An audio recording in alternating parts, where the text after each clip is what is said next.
சத்தம் வருதுதானே? உங்களோட சத்தம் வருது, ஆனா கவிதை வரவில்லை. கவிதை சத்தம் வரவில்லை. கவிதை சத்தம் வருதியா? இல்ல இப்பவும் வர இல்லையா? இல்ல, நீங்க உங்களோட ஸ்கிரீன்ல நீங்க தான் இருக்கிறீங்க அதை வச்சுக்கொண்டு.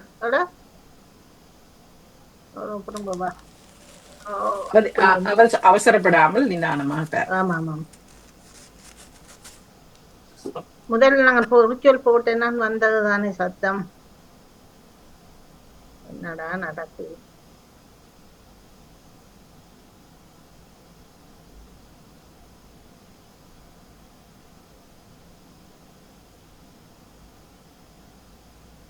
சத்தம் ஒன்று வந்ததுண்டா சொல்லுங்க, நான் பாக்குறேன். இப்ப ஓகேயா? இல்ல இல்ல வரவில்லை. சிவதர்ஷனுடைய கவிதையை போட்டுக்கிறீங்க, ஆனா வேற இல்ல.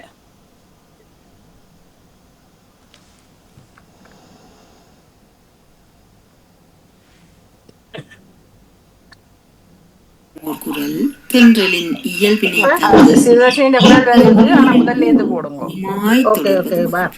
தேனென இனிக்கும் ஒரு குரல் தென்றலின் இயல்பினை.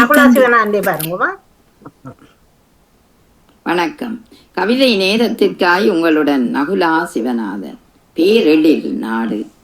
ஆசிய கண்டத்தின் அழகியல் தீவே ஆயுள் மனிதர் கொண்ட நாடே. பேசும் மொழியும் அழகு பேரெழில் கொண்ட வள நாடினி. பேரெழில் கொண்ட வள நாடினி. பசிபிக் கடலின் ஓரத்தில் பார்ப்போர் வியக்கும் வண்ணத்தில் வீச்சாய் வெப்பம் கொண்டாலும் மூச்சாய் தென்றல் வரவும் நீதான்.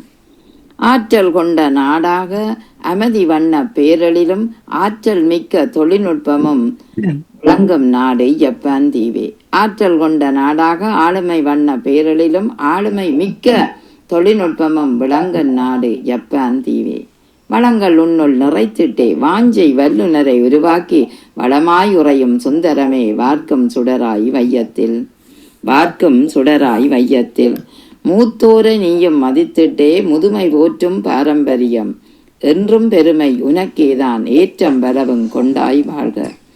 மூத்தோர நீயும் மதித்திட்டே முதுமை போற்றும் பாரம்பரியம் என்றும் பெருமை உனக்கேதான் ஏற்றம் பலவும் கொண்டாய் வாழ்க. ஏற்றம் பலவும் கொண்டாய் வாழ்க. ஆசிய கண்டத்தின் அரும்பெரும் தீவே. பேரழில் நாடாக ஜப்பானுக்கு சென்று அங்கு அனுபவித்த குழந்தைகளோடும் கணவரோடும் சென்று அந்த விடுமுறையை அனுபவித்த விடுமுறையை நம்மோடும் பகிர்ந்தபடி வந்திருக்கிறார் நகுலா சிவநாதன் அவர்கள். அந்த அழகான பேரிடர் நாட்டை சிறிய குழந்தைகள் கூட ஒரு வீதியில் விட்டு வாகனங்கள் நின்று தரித்து விட்டுக் கொடுக்குமானால் குனிந்து நின்று அப்படியே வணக்கம் தெரிவித்து நம்பியை தெரிவித்து செல்வதை பார்க்கும்போது அவ்வளவு அழகாக இருக்கும். அத்தனை அழகான பக்குவமான சுறுசுறுப்பான மனிதர்களையும் ஆளுமையையும் கொண்ட நாடாக அங்கு ஆசிய கண்டத்தின் அழகான தீவாக மனித ஆயுளை அதிகம் கொண்டவர்கள் கொண்ட நாடாக பேசும் மொழியும் அழகா இருக்கிறது. பேரழில் வளம் கொண்ட நாடாக அல்லது பேரழில் வளத்தை நிறைத்து வளர்த்த கொண்ட நாடாக இருக்கிறது. பசிபிக் கடலின் ஓரத்திலே பார்ப்போர் வியக்கும் வண்ணமாக வெப்பம் இருந்தாலும் அங்கு தென்றலின் வரவு தழுவி நிற்பதனால் அழகா இருக்கிறது, வளமாய் இருக்கிறது. ஆற்றல் கொண்ட நாடாக இருக்கிறது, ஆற்றலை வளர்த்து கொண்ட நாடாக இருக்கிறது. அமைதியாக வண்ண பேரழிலோடு நிறைந்திருக்கிறது. தொழில்நுட்பம் ஆளுமை மிக்கதாக ஆக்கி வைத்திருக்கிறது. எனவே அந்த அழகான ஜப்பான் டிவி என்று அழைத்து வளங்களை உன்னுள் நிறைத்திருக்கிறாய், வாஞ்சை வல்லுநர்களை உருவாக்கி இருக்கிறாய். எனவே வல்லுநர்கள் அந்த வளங்களை சரிவர பயன்படுத்துகிறார்கள். எனவே அதனால் எழிலை சுந்தரத்தை உனக்குள் கொண்டிருக்கிறாய், அந்த வளமாய் உரைகின்ற அழகை கொண்டிருக்கிறாய். வார்க்கும் சுடராக வையகத்தில் இருக்கிறாய். நீ மூத்தோரையும் மதிக்கிறாய். உன் நாட்டில் ஆயுள் நிறைந்தோர் வாழ்கிறார்கள், அதைவிட அவர்களை மதிப்பவராக இருக்கிறாய். முதுமையை போற்றுகிறாய், பாரம்பரியத்தை போற்றுகிறாய். எனவே உனக்கே அத்தனை பெருமையும் ஏற்றம் பலமும் கொண்ட நீ வாழ்கவென ஜப்பான் தேசத்துக்கு விடுமுறைக்கு சென்று அங்கு வளமுற அனுபவித்த அந்த வளமான பக்கங்களை பார்த்து அதனை நாமும் நுகரும் வண்ணமாக தன் வார்த்தைகளின் மூலமாக பேரழில் நாடாக ஜப்பானை நம் முன் எடுத்து வந்திருந்தார் நகுலா சிவநாதன் அவர்கள். சிறப்புற மிக நிறைவான வாழ்த்துக்கள். அடுத்ததாக ரஜினி என்றன் அவர்களுடைய கவிதை. தேடும் உறவுகளே, கவியோடு இறைவனிலிருந்து ரஜினி என்றன். தேடும் உறவுகளே, தேசத்தின் வரலாற்றில் வலியும் வலுவும் மிகுந்த சோகத்தின் உச்சக்கட்டம் உறவுகளை தோடும் படையாம். தேசத்தின் வரலாற்றில் வலியும் வலுவும் மிகுந்த சோகத்தின் உச்சக்கட்டம் உறவுகளை தோடும் படையாம். பாச வலையாகி கடந்தது 16 ஆண்டுகள்.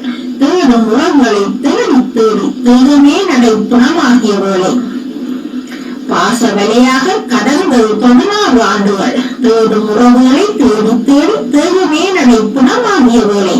புதைகுழிக்குள் எச்சங்களும் உறுதியாகிட தேடும் உறவுகளின் கனவுகளும் காணலானதே. புதைகுழிக்குள் எச்சங்களும் உறுதியாகிட தேடும் உறவுகளின் கனவுகளும் காணலானதே. தேடும் உறவுகளே உன் தேகங்களை குழி தோண்டி புதைத்தாலும், தேடும் உறவுகளே உன் தேகங்களை குழி தோண்டி புதைத்தாலும் உண்மைகளை உணர்வுகளை ஒருபோதும் புதைக்க முடியாதே. உண்மைகளை உணர்வுகளை ஒருபோதும் புதைக்க முடியாதே. ஒரு நாள் நீதியின் கதவுகளை தட்டுமே ஆத்மாக்கள். ஒரு நாள் நீதியின் கதவுகளை தட்டுமே ஆத்மாக்கள். அப்போது கண்ணீருக்கும் விடை கிடைக்குமே. அப்போது கண்ணீருக்கும் விடை கிடைக்குமே. எச்சங்கள் மீதமாய் கிடந்தாலும் மிச்சமாய் துடிக்குது நியாயம் கேட்கும் இதயம். எச்சங்கள் மீதமாய் கிடந்தாலும் மிச்சமாய் துடிக்குது நியாயம் கேட்கும் இதயம். ஒவ்வொரு எலும்பும் ஒரு கதை சொல்லும், மௌனங்கள் முழங்க உணர்வும் சாட்சியாகுமே. ஒவ்வொரு எலும்பும் ஒரு கதை சொல்லும், மௌனங்கள் முழங்க உணர்வும் சாட்சியாகுமே. மௌனங்கள் முழங்க உணர்வும் சாட்சியாகுமே. நன்றி, வணக்கம். ஆத்மார்த்தமாக ஒரு கவிதையை ஆத்மாக்கள் தட்டுகின்ற நீதியின் கதவுகளை தட்டிய அந்த வரிகளை தேடும் உறவுகளின் பக்கமாக நம்மோடு இணைத்தபடி வந்திருக்கிறார் ரஜினி என்றவர்கள். ஒரு தேசத்தின் வரலாறு வலியும் வடுவும் மிகுந்ததாக இருக்கிறது. சோகத்தின் உச்சக்கட்டம் உறவுகளை தேடும்படாம். இறந்தார்களா உயிர்ப்போடு இருக்கிறார்களா என்பது ஒரு பக்கம் இருக்க, அவர்களுக்கு என்ன நிகழ்ந்தது என்பது அது இன்னமும் வலி மிகுந்தது. அதுவும் காலகாலமாக தேடுவது என்பதும், குழந்தைகள் முதல் பெரியவர் வரை தேடுவது என்பதும், ஒரு உறவின் தொடரியை தேடுவது என்பதும் மிக வலி மிகுந்த பக்கம். பாச வேலையாகி கடந்த 16 ஆண்டுகள் தேடும் உறவுகளை தேடி தேடி தேகமே நடைப்பிணமாகி இருக்கிறார்களா இல்லையா என்பது ஒரு பக்கம், அவர்களுக்கு என்ன நிகழ்ந்தது என்பது அடுத்த பக்கம். அவர்களுக்கான ஒரு வேளை இறந்திருந்தால் அவர்களுக்கான இறுதி கிரியைகளையோ அல்லது அவர்கள் நினைவின் மீட்டல்களையே செய்துவிட மாட்டோமா என்று எண்ணுகின்ற பக்கம். புரிதோர் பக்கமாக ஏங்கி கிடந்த உறவுகள் தேகமே நடைப்பிடமாகிய வேளை புதைக்குழிக்குள்ள எச்சங்களும் உறுதியாக தேடும் உறவுகளின் கனவுகள் காணலாயின. நம்பிக்கை விதையை விதைத்தபடி இதுவரை காத்திருந்தார்கள். இவர்கள் வருவார்கள் என்ற எண்ணம் அவர்களுக்குள் இருந்தது. ஒருவேளை உயிர்ப்போடு இருப்பார்களோ, ஒருவேளை வளர்ந்து இப்படி இருப்பார்களோ, ஒருவேளை அவர்களுடைய வாழ்க்கை இப்படி அமைந்திருக்குமோ, ஒருவேளை இந்த நிலையில் தான் என்னை மீண்டும் சந்திப்பார்களோ என்று நீண்ட கற்பனையோடு நம்பிக்கையோடும் வாழ்ந்திருந்த ஒவ்வொரு உறவுகளும் அந்த கனவின் பக்கங்கள் காணலாகி போயின. தேடும் உறவுகளே தேகங்களை குழி தோண்டி புதைத்தாலும், எனவே நாம் தேடுகின்ற உறவுகளை உங்களுடைய தேகங்களை அவர்கள் குழி தோண்டி புதைத்தாலும் உண்மைகளை உணர்வுகளை ஒருபோதும் புதைக்க முடியாது. எனவே உணர்வுகளோடு புதைக்கப்பட்ட நீங்கள் நீதியின் கதவுகளை உங்களுடைய ஆத்மாக்கள் தட்டின. அதனால் தான் கண்ணீருக்கு விடை கிடைக்கிற சூழல் உருவாகியது. எச்சங்கள் மீதமாய் கிடைத்தன, மிச்சங்கள் துடிக்குது நியாயம் கேட்கும் இதயம். மிச்சமாய் துடிக்குது நியாயம் கேட்கும் ஒருவேளை அந்த அந்த ஆத்மாக்களின் இதயங்கள் அல்லது அந்த அவர்களை எண்ணிக்கொண்டிருக்கிற அந்த இதயங்கள். ஒவ்வொரு எலும்பும் ஒரு கதை சொல்லும். காயப்பட்டு இறந்தார்களா, வல்லுறவுக்கு உட்பட்டு இறந்தார்களா, எப்படி அவர்களுடைய இறப்பு நிகழ்ந்தது என்று துடிதுடித்து போகின்ற பக்கங்கள். மௌனங்கள் முழங்க உணர்வுகள் சாட்சியாகின்றன. எனவே இங்கு மௌனத்தோடு கரைந்து போன ஒரு வாழ்வியல் பக்கங்களை கொண்டிருந்த இந்த ஆத்மாக்களின் பக்கம் இன்று உணர்வுகளின் சாட்சிகளாக தேடும் உறவுகளாக நம்மோடு அந்த வரிகளை எப்படி இவ்வளவு தூரம் இத்தனை ஆண்டுகள் 16 ஆண்டுகளின் புதைக்குழிக்குள் முடக்கப்பட்ட குழந்தைகள் முதல் பெரியவர் வரை அப்பாவித்தனமான உறவுகள், சந்தேகத்துக்கிடமானவர்கள், அவர்களுடைய கொடூரமான எண்ணங்களின் மூலமாக பலியானவர்கள் என்று பலியான அந்த உறவுகளின் பக்கங்களை மெல்ல நம்மோடு அது எண்ணி பார்க்கும் வண்ணம் அந்த வரிகளை படைத்து நம்மோடு தந்திருந்தார் ரஜினி என்று அவர்கள். மிக மிக நிறைவான நன்றிகளும் வாழ்த்துக்களும். இந்த சிறப்பு ரஜினி என்ற அவர்களுக்கு. அடுத்ததாக ஜெயம் தங்கராஜா அவர்கள். இனிய கவி வணக்கத்துடன் நெதர்லாந்தில் இருந்து ஜெயம் தங்கராஜா. கவி இலக்கம் 703. தெரியாத வேர்கள். மண்ணுக்குள்ளே புதைந்திருந்து மரத்தை வளர்க்கும் தாகம். மண்ணுக்கு மேலே விருட்சமது மறைந்திருக்கும் வேர்களின் தியாகம். கம்பீரமான காட்சியின் இருப்பாக மரம், அது சிதையாத மடியாத வேர்களின் பெறம். கிளைகளில் கண்கவர் மலர்களின் தரிசனம், உழைப்பில் களைக்காத வேர்களின் கரிசனம். புயலும் மழையும் மரத்தை வீழ்த்த பார்க்கும், மட்டும் மரத்தை ஆணிவேரும் காக்கும். நீளும் ஓடும் பூமிக்குள்ளே வளங்களை சேர்க்க, வாழும் மரத்தின் கிளையையும் இலையையும் காக்க. சுவையான கனிகளை தாங்கிய கிளைகள், அவையாவும் கடமையால் உண்டான நிலைகள். உண்மையில் வேர்கள் கடவுளை போன்றவை, எண்ணி பார்த்தால் கண்ணெனக் காக்கும் பெற்றோராக அவை. நன்றி, வணக்கம். பெற்றோராக, மூதாதையராக, நம் ஒவ்வொருவருடைய மூதாதையர்களும் நம்மை வேறாக காத்தவர்கள், நம்முடைய ஆணி வேர்கள். அவர்கள் விதைத்த விதையில் தான் நாம் முளைத்திருக்கிறோம். ஒருவேளை அவர்கள் எங்களை சரியான முறையில் வளப்படுத்தாதிருந்தால், சரியான வேரை ஊன்றி எம்மை வளப்படுத்தாதிருந்தால் நாம் சரிந்திருப்போம்.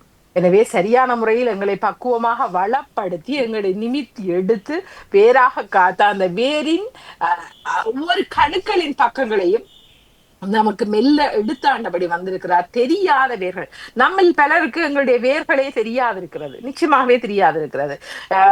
அதுவும் புலம்பெயர் மண்ணில் வாழ்ந்த நமக்கு மொழியையும் இழந்து வேர்களையும் இழந்தவர்களாக இருக்கிறோம். அதை பற்றிய சிந்தனை இல்லாதவர்களாக இருக்கிறோம். என்னை பொறுத்தவரை தாயகத்தில் இருக்கும்போது எனக்கு அம்மா அப்பாவை விட பேர பெற்றோர்களில் அத்தனை பாசம் இருக்கும். ஆனால் இங்கு உறவுகளின் நெருக்கமே தொலைத்தவர்களாக நாம் இருக்கிறோம். என் வீடு, என் குடும்பம், என் அம்மா, என் அப்பா அல்லது அப்பா அப்பாவே ஒருவேளை மெல்ல மறந்து போய்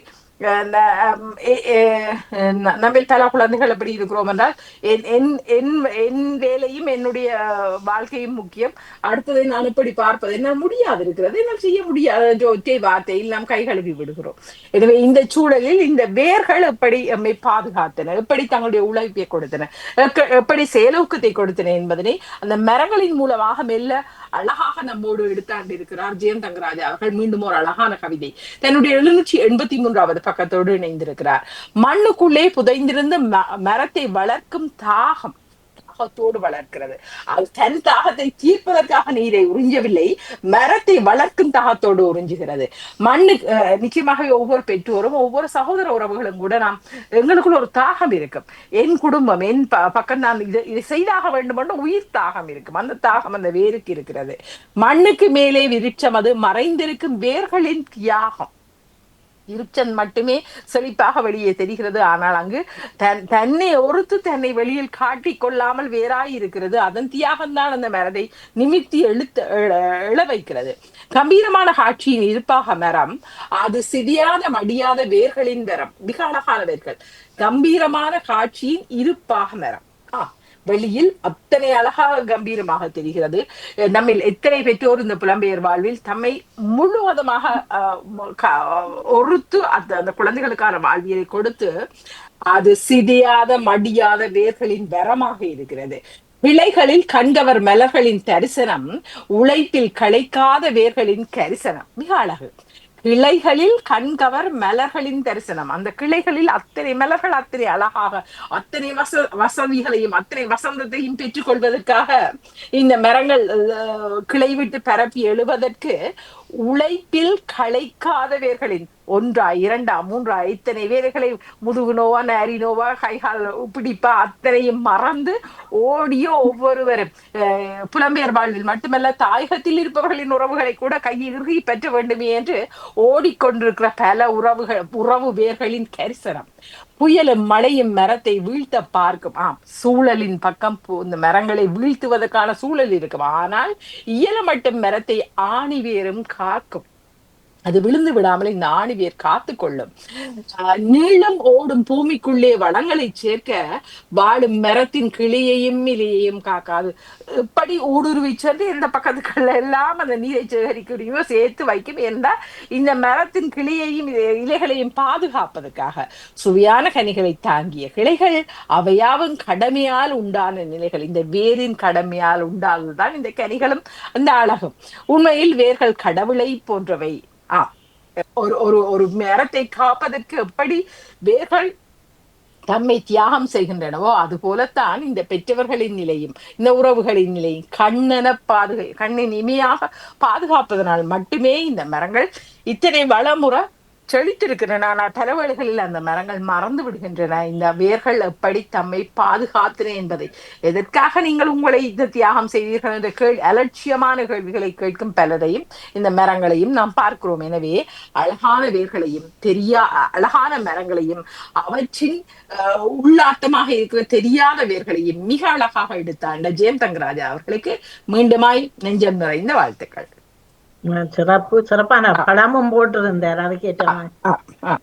இப்ப அடுத்ததா வர்றவர் சிவதர்சினி சீனாவின் அந்த விசிறி வந்து சுத்தி கொண்டு சானாவா போயிட்டு பாருங்க. வியாழன் கவிதை நேரத்துக்காக சிவதர்ஷினி ராகவன் சுவிட்சர்லாந்திலிருந்து கவி இலக்கம் 2199. வருகையோ உனது இயற்கையின் அழகியல் கண்டு இதயமும் நெகிழ்வது உண்டு. இயற்கையின் அழகியல் கண்டு இதயமும் நெகிழ்வது உண்டு. இறைவனின் ஆணையோ என்று நிறைவது கொள்வது மனது. இறைவனின் ஆணையோ என்று நிறைவது கொள்வது மனசு. தேனென இனிக்கும் ஓர் குரல் தென்றலின் இயல்பினை தந்து ஈர்ப்பது விழிகளில் பூண்டு இன்னுமாய் தொடர்வது மகிழ்வு. தேனென இனிக்கும் ஓர் குரல் தென்றலின் இயல்பினை தந்து ஈர்ப்பது விழிகளில் பூண்டு இன்னுமாய் தொடர்வது மகிழ்வு. அன்பென்னும் ஆயுதம் தாங்கி அனுதினம் இழைத்திடும் நூலால் அன்பெனும் ஆயுதம் தாங்கி அனுதினம் இழைத்திடும் நூலால் அகத்தினை கட்டுதல் நியாயமோ அகத்தினை கட்டுதல் நியாயமோ ஆதவன் ஒளியென தோன்றுதோ ஆதவன் ஒளியென தோன்றுதோ வருகையோ உனது. நன்றி, வணக்கம். இயற்கையும் அழகியல் பக்கங்களையும் அந்த அழகியல் நிலை கொள்ளுகின்ற பேரழிலையும் அந்த அவற்றோடு இணைந்த பக்கங்களையும் தன்னுடைய 2199 பக்கத்தோடு இயற்கையை ரசித்தபடி தன் படத்தையும் இணைத்தபடி நம்மோடு வந்திருந்தார் சிவதர்ஷினி ராகவன் அவர்கள் தன்னுடைய 2199 பக்கத்தை இணைத்தபடி. இந்த இயற்கையின் உண்மையில் தான் வசந்தத்தின் வருகையும் அதன் பேரலிலும் மிக அழகு. இதயம் நெகிழ்வது உண்டு. இது இயற்கையின் அழகை கண்டு இதயம் நெகிழ்வது உண்டு. இது இறைவனின் ஆணையோ இறைவனின் பேரழிலோ இறைவனின் படைப்போ என்று நிறைவு கொள்கின்றது இந்த மனது. இத்தனை அழகாக படைப்பதற்கு ஒவ்வொரு உயிரும் ஒவ்வொரு இயற்கையின் நான் கூட யோசிப்பேன். கடந்த 9 மாதங்களுக்கு முன்னே எங்கள் வீட்டில் ஒரு சின்ன குட்டி இல்லை. இப்போது 9 மாதங்களுக்கு முன்னரான ஒரு அழகான அவளும் ஒரு பூவை போலதான் அத்தனை அழகாக. இது கூட இயற்கையின் பேரழில் தான். நிச்சயமாகவே அந்த ஒவ்வொரு படைப்புகளும் ஒவ்வொரு பக்கம் இது போலவே வசந்தத்தின் வருகையும் கூட சின்ன மரங்களை நாம் நாட்டும் போது அதில் கொத்து கொத்தாக பூக்குற அந்த மலர்களும் மரங்களின் அழகும் பேரழில். தேனென இனிக்கும் ஓர் குரல் தென்றலின் இயல்பினை தந்து ஈர்ப்பது விழிகளில் பூண்டு ஈர்ப்பை விழிகள் ஏற்றுக்கொண்டு இன்னுமாய் தொடர்வது. எனவே எங்களுடைய விழிகள் மலர்ந்து கொள்கின்றன, அதை ரசித்துக் கொள்கின்றன. தென்றலோடு இணைந்தபடி அந்த அழகான இழைவு நம்மோடு இணைந்து கொள்கின்றது. அன்பனின் ஆயுதம் தாங்கி அனுதினம் இழைத்திடும் நூலாய் அகத்தினை கட்டுதல் நியாயமோ அன்பால் இணைக்கப்படுகின்ற. நிச்சயமாகவே அது நியாயம் எனவே படுகிறது. ஆனால் கேள்வியில் பூடகமாக என்ன இருக்கிறது தெரியவில்லை. அன்பனும் ஆயுதம் தாங்கி அனுதினம் இழைத்திடும் நூலால் அகத்தினை கட்டுதல் நியாயமோ ஆதவன் ஒளியென தோன்றுதோ. நிச்சயமாகவே அன்பின் நிலை கொண்டு அழகாக பின்னப்படுகின்ற இந்த வாழ்க்கையின் சக்கரம் ஆதவ ஒளியில் பட்டு தெறிக்கும் போது நிச்சயமாகவே அந்த இயற்கையின் வசந்த வருகை போன்றே மிக அழகாக இருக்கும். எனவே இந்த இயற்கையின் வருகை என்பது மிக அழகாக தென்றலோடும் சூரியனின் இழைவோடும் அன்பின் இழைவோடும் இழையப்படும் போது அத்தனை அழகாக இருக்கும். இதை இயற்கையின் பக்கம் இருந்து ரசித்தபடி நமக்கு தந்திருந்தார் சிவதர்ஷினி ராகவன் அவர்கள். மிக நிறைவாக தன்னுடைய 2199 பக்கத்தோடு மிக நிறைவான வாழ்த்துக்கள். நன்றி சிவதர்ஷினி. அடுத்தது ஜியாக்கா. வியாழனுக்கான கவிதை நேரம்.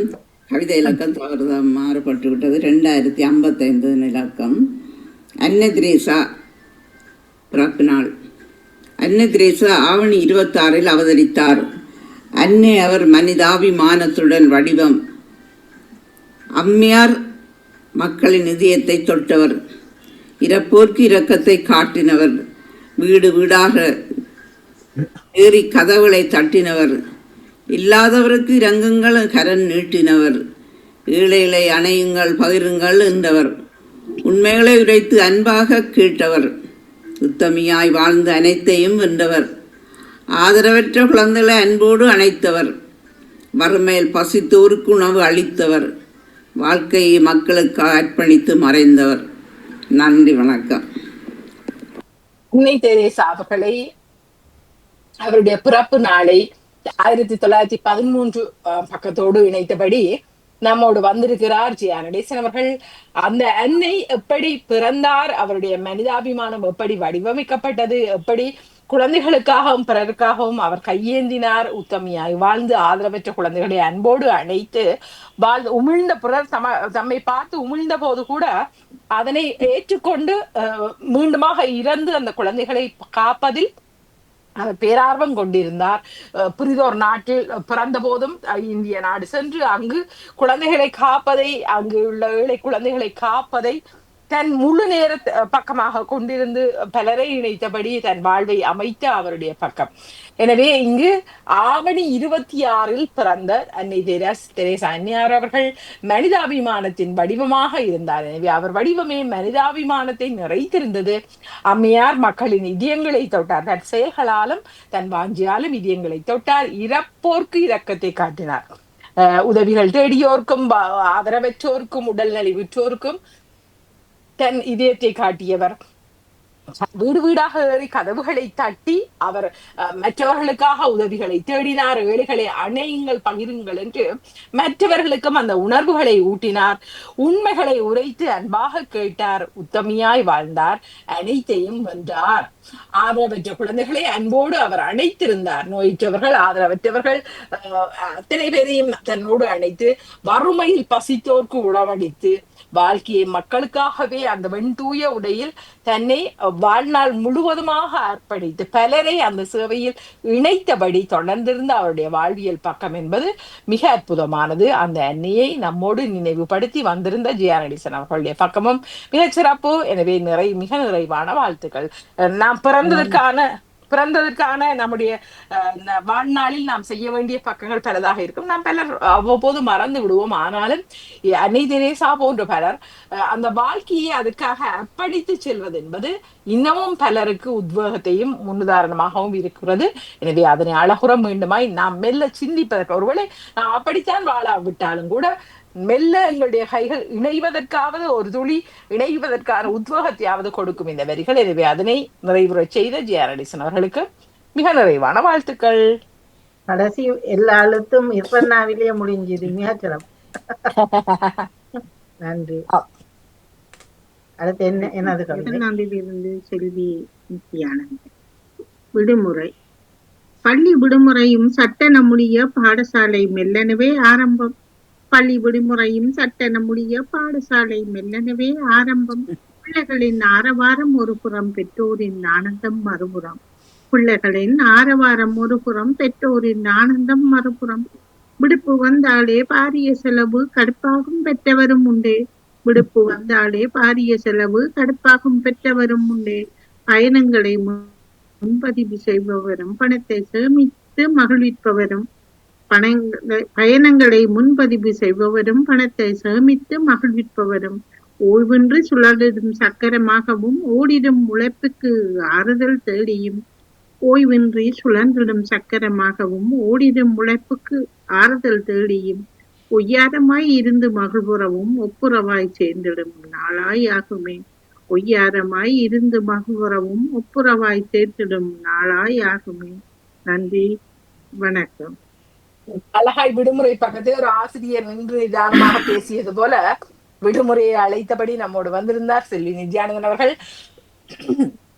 பள்ளி விடுமுறை எப்படி நிகழ்ந்தது, பாடசாலை இப்போது ஆரம்பமாகி இருந்தது, பிள்ளைகள் ஒரு பக்கம் ஆரவாரம், பெற்றோரின் ஆனந்தம் மறுபுறம். பெற்றோருக்கு ஆனந்தம் எப்படி, அடரா ஐயோ இத்தனை நேரம் ஓடி திரிந்த என் குழந்தைகள் வெள்ள ஓரிடத்தில் செல்ல நாம் வெள்ள இருக்கலாமே என்று ஆனந்தம் இருக்கலாமோ.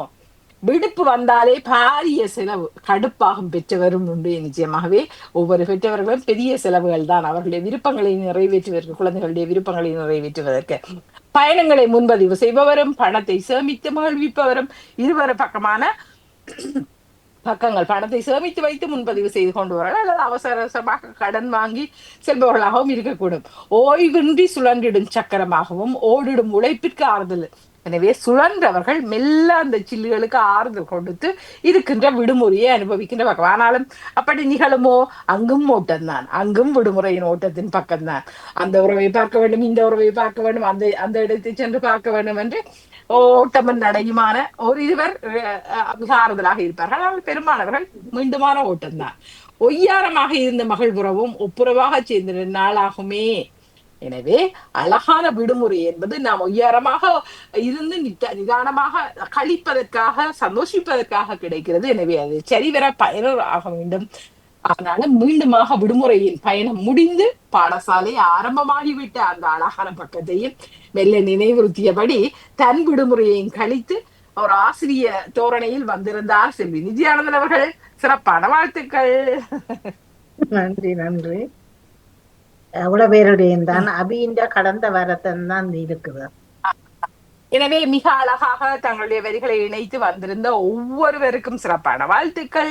நிச்சயமாக நான் அடுத்த வாரம் கட்டாயம் இணைந்து கொள்வேன். எனவே மன்னிப்பை கேட்டபடி ஒவ்வொருவருக்கும் மிக நிறைவான வாழ்த்துக்களை தெரிவித்தபடி பேரடில் நாடாக ஜப்பானில் விடுமுறையை அனுபவித்து வந்த நகுலா சிவநாதன் அவர்களையும் மெல்ல அழைத்து கொண்டு அவரும் இணைந்து கவிதையை தொடர்ந்து செல்ல அவரையும் அழைத்தபடி இருவரினரும் தத்தம் விருப்ப தலைப்புகளோடு இணைந்திருந்த ஒவ்வொரு உறவுகளுக்கும் மிக நிறைவான வாழ்த்துக்களோடு எனக்கு குரலுக்கு ஒத்துழைப்பு தந்த என் உடம்புக்கும் வாழ்த்துக்களை தெரிவித்தார். உண்மையிலேயே பயந்து கொண்டுதான் வந்தேன், ஒருவேளை தொடர்ந்து இருமலா இருந்தால் என்ன செய்வதென்று. ஆனால் தலையில் கேட்போம் யோசித்தேன், நகுலாவிடம் கேட்போம் யோசித்தேன். இருந்தாலும் ஒரு முயற்சி செய்வோம் என்றுதான் முயற்சி செய்து நான் குரல் ஒத்துழைப்பு தந்தது. எனவே அதற்கும் வாழ்த்துக்களோடு செல்வி நித்யானந்தன் அவர்களே உங்களுக்கும் சிறப்பான வாழ்த்துக்களோடு பாடி அவர்களும் தன்னுடைய சென்ற இடத்தில் மகிழ்வாக உறவுகளோடு குதூகலித்து வர அவருக்கும் வாழ்த்துக்களை தெரிவித்தபடி நானும் விடைபெற்றுக் கொள்கிறேன். மிக்க நன்றி. நன்றி, வணக்கம். மிக்க மிக்க சிறப்பு. நன்றி கௌரி. கவிதை பாகம் ஒன்றுடன் விஜயகௌரி அவர்கள் சுவிஸிலிருந்து இணைந்து கொண்டார்கள். இதில் வந்து இணைந்தவர்கள் ஜெயம் தங்கராஜா அவர்கள், ரஜினி அண்டன் அவர்கள், சிவதர்ஷினி ராகவன் அவர்கள், செல்வி நித்யானந்தன் அவர்கள், ஜியான் நடேசன் அவர்கள், ஜெயம் தங்கராஜா அவர்கள் உளவேருந்தான் இருந்தார்கள் என்று நினைக்கிறேன். சிவதர்ஷினி ராகவன் ஆமாம் ஆமாம் சொல்லியிருந்தேன். மிக மிக சிறப்பு. ஜப்பான் சென்ற விடுமுறை அவரும் வந்து இணைஞ்சிருக்கிறார். வணக்கம் நகுலா. அவருக்கு வணக்கத்தை தெரிவித்தபடி நான் விடைபெற்றுக் கொள்கிறேன். மிக மிக சிறப்பு கௌரி. நன்றி நன்றி நன்றி, வணக்கம். மிக நன்றி. நீங்களும் அடுத்த வாரத்துக்கான ஒரு பொது தலைப்பில ஒரு தலைப்பு நீங்கள் முன்கூட்டியே தந்தால் பலருக்கு அது உதவியா இருக்கும் என்று கேட்டிருந்தார்கள். ஆனபடியால் நீங்களோ நகுலாவோ யாரென்றாலும் அதிபர் அவர்களுக்கு தலைப்பு அறிவிச்சு விடுங்கள். நன்றி நன்றி, வணக்கம். நன்றி.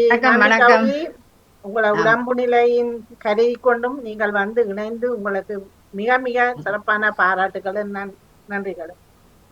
வணக்கம் செல்வி. வணக்கம் கௌரி. கௌரி ஓடிக்கிட்டாடா கண்டு. இதுவும் இல்ல இன்னைக்கு. என்ன இல்ல கவிதை அவர் பதிவுல இல்ல. சரி சரி, ஓகே ஓகே. ஒரு நிமிஷம் பொறுங்க. நிப்பாட்டி விட்டுட்டு ஓடியா எல்லாத்தையும் முடிஞ்சு. இப்பொழுது பகுதி 2 நகுலா சிவநாதன் அவர்கள் இணைந்திருக்கிறார். வணக்கம் நகுலா. வணக்கம். வணக்கம் வணக்கம் செல்வி. சுகமா இருக்கிறீங்களோ? ஆமாம், நான் சுகமா இருக்கிறேன். நீங்கள் எப்படி ஜப்பான் பிரதமரை சந்திச்சீங்களா? அவரை சந்திக்க நாங்க போயிலேயே. எப்படி நீங்கள் உண்மையில அழகா இருந்தது, படங்கள் எல்லாம் மிக சிறப்பா இருந்தது. நல்ல நல்ல ஒரு நாடு. நான் நேற்று மகன் வேற இல்லையோ நீங்கள்? இல்ல இல்ல ஃபேமிலியா தான். மகன் அதுல நான் படத்துல மகள் தான் நின்றத கண்டேன். மகனை காண அது வந்த படத்தை சும்மா ஹேண்ட்போன்ல இருந்த படங்களை அதுல போட்டு அந்த கவிதை செய்த நான். மற்றபடி எல்லாருமா தான் போனோம் நாங்கள். மிக சிறப்பு மிக சிறப்பு. அழகான நாடு, குளிரும் இல்ல குளிர் இல்ல, அது இப்ப குளிர் குளிர் இல்ல, டிசம்பர் குளிர் கொஞ்சம் தான். இருக்குதான். ஆமா இருக்கு, கொஞ்சம் தான். நான் அவ்வளவு இஞ்சத்திய மாதிரி ஐரோப்பிய நாடு மாதிரி இல்லைன்னு சொல்லிச்சு. சரி, அப்ப நாங்க கவிதைக்கு செல்வோம். நாசா டிஷர்ட்டோட இருக்க நான் விண்வெளியத்தான் நின்றுட்டு பார்த்தேன். அது அவ அமெரிக்காவில கிடைச்சது அந்த டிஷர்ட் தான் நாங்க போடக்கூடியதா இருந்தது. பிளவுஸும் போடலாம் என்ற கை சரியான வெப்பமா சூடுமாண்டபடியா கொஞ்சம் கையுக்கும் நீட்டு சட்டையிலும் போட்டு நாங்கள். நன்றி நன்றி நகுலா. இப்பொழுது நீங்கள் மேல நின்று பார்த்தாலும் சரி நேவி சக்கா இருக்கிறார். நான் தொடக்கிட்டு வணக்கம் செல்வி நித்யானந்தன். வணக்கம் அன்புறவுகளே. நீங்கள் பார்த்தும் கேட்டுக்கொண்டும் இருக்கும் பாமுகத்தில் கவிதை நேரம். கதை விதை கவி அத்தனையும் தாங்கி வரும் களமாக விரிகின்ற ஒரு நிகழ்வு கவிதை நேரம். வியாழன் பரப்பை இங்கிதமாய் நிரப்புகின்ற ஒரு பரப்பாக கவிதை பரப்பு நீண்ட காலமாக பாமுகத்தில் விரிந்து பறந்து வந்துள்ளது. அந்த வகையில் இன்றைய கவிதை நேரத்தின் முதற் பகுதியை மிகச் சிறப்பாக, சற்று சுவையினமாக அவருக்கு இருந்தாலும் அழகாக தன் குரலால் மிடுக்கோடு தந்த விஜயகௌரிக்கு வாழ்த்துக்கள். அதாவது அந்த ஒவ்வொரு கவிதைகளையும் தட்டி கொடுத்த விதம் மிக அருமையாக இருந்தது. கௌரி, உங்களுக்கு சிறப்பான வாழ்த்துக்கள். இன்றைய நிகழ்ச்சியை சிறப்பாக தொகுத்து அளித்துக் கொண்டிருக்கிற செல்வி நித்யானந்தனோட உங்களுடன் கவிதை பரப்பில் பார்ட் 2 பகுதியில் நகுலா சிவநாதன் வாருங்கள், உங்கள் கவிதைகளை நுகர நாங்களும் காத்திருக்கிறோம் என்று கூறிக்கொண்டு பஜிதா முகமட் அவர்கள் நெல்லு வயல் காடு என்ற இதோ ஜெயாக்காவின் கவிதைக்கு அடுத்ததாக இருக்கிறது. அதை நீங்கள் பார்த்து கொள்ளுங்கள். பிறகு ராணி சம்பந்தர் 3 நாள் தான் இருக்கணும், பார்ப்போம். முதலாவதாக பஜிதா முகமட் அவர்கள் கவிதை ஜெயாக்காவின் கவிதைக்கு பக்கத்தில் இருக்கிறது, பாருங்கள். முற்றத்து நிலவா இல்ல, அது சம்பந்தம். நெல்லு வயல் காடு நீ என்று எங்கேயோ கண்டன.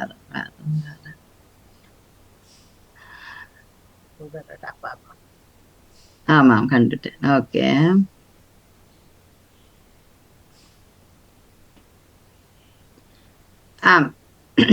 இன்றைய கவிதை பரப்பில் பார்ட் 2வில் நெல்லு வயல் காடு நீ எனக்கு சோறு தங்கம் என்று அந்த கிராமிய கவிதையை தர வருகின்றார் பஜிதா முகமது அவர்கள். வாழ்வுக்கு வறுமை தீர்த்து வயிற்றுக்கு பசி தீர்த்து காற்றோடு கதவேசி காதலியே கனிந்துருவி நீ இருப்பாய். வாழ்வுக்கு வறுமை தீர்த்து வயிற்றுக்கு பசி தீர்த்து காற்றோடு கதவேசி காதலியே கனிந்துருவி நீ இருப்பாய். இசையாலே சந்தம் அமைத்து திசை சாய்ந்து அசை போட்டு கதிராலே கலகலத்து தலை சாய்ந்து வரவேற்று மடிந்து மகிழ்ந்திருப்பாய். இசையாலே சந்தம் அமைத்து திசை சாய்ந்து அசை போட்டு கதிராலே கலகலத்து தலை சாய்ந்து வரவேற்று தலை சாய்த்து வரவேற்று என்றா நல்ல தலை சாய்த்து வரவேற்று மடிந்து மகிழ்ந்திருப்பாய். ஆத்மாவை நீ அழித்து ஆற்றும் பணி எண்ணமிட்டு உழைத்தவரும் இழைத்தவரும் உண்ணுகின்ற உணவாகி. ஆத்மாவை நீ அழித்து ஆற்றும் பணி எண்ணமிட்டு உழைத்தவரும் இழைத்தவரும் உண்ணுகின்ற உணவாகி. உருவத்தை அழித்திருப்பாய் நெஞ்சு தொட்டு வாழ்த்துகிறேன். உருவத்தை அழித்திருப்பாய் நெஞ்சு தொட்டு வாழ்த்துகிறேன். குலத்திலே நீ இல்லை என்றால் வெதுமியோடு நான் தினம் மாரடைப்பேன். புலத்திலே நீ இல்லை என்றால் வெதுமியோடு நான் தினம் மாரடைப்பேன். காற்றோடு வறுமை தீர்த்து வயிற்றுக்கு பசி தீர்த்து காற்றோடு கதவேசி காதலியே நீ துருவி நீ இருப்பாய் என்று கனிந்துருவி நீ இருப்பாய் என்று அந்த காதலிக்கு நெல்லு வயல் காட்டில உள்ள ஒரு சங்கமே என்று அவர் ஒரு காதலியை வியந்து பார்க்கின்ற கவிதையாக நான் இதை பார்க்கின்றேன். அதாவது உருவத்தை எனக்கு அளித்திருப்பாய் நெஞ்சு தொட்டு நான் உன்னை வாழ்த்துகின்றேன். இப்பொழுது நீ இல்லை, அதாவது புலத்தில் நீ இல்லை என்றாலும் ஆனால் அந்த நிலத்தில் நீ இருந்த அந்த காலத்தை நான் பார்த்திருக்கின்றேன், உன்னோட வாழ்ந்திருக்கின்றேன்.